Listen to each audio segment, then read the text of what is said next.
Урматтуу кыргызстандыктар, мына караңыздарчы, кандай Кудай берген биздин жаратылышыбыз бар. Тоз жаратылышыбыз бар. Суу десе суу, тоо десе тоо, карагай десе карагай.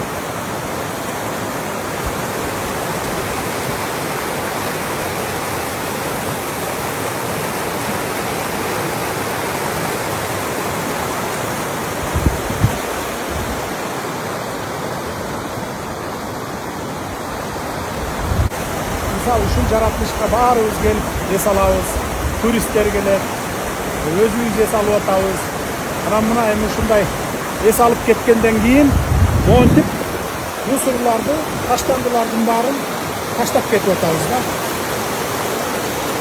Ошондуктан мен баардык кыргызстандыктарга, жаратылышка келип эс алган туристтерге айтатыным да, ар ким өз отургандан кийин таштандыларды таштап ала кетсе, салафан башка салып ала кетсе, анан шаарга жеткенден кийин таштандыга таштап койсо, андан эч нерсе болбойт эле.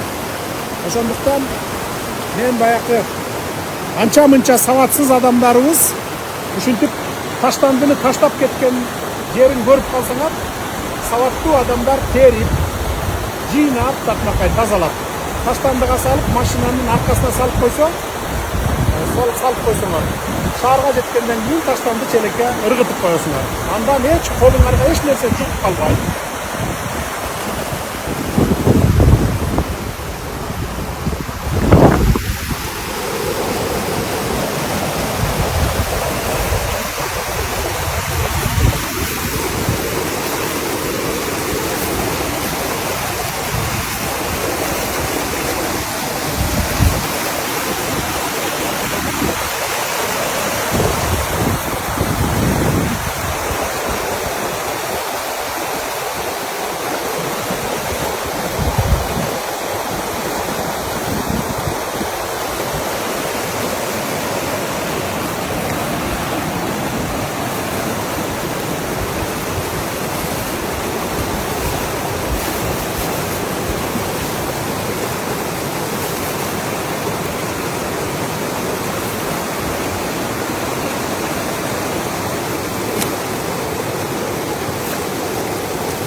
Çalışkan.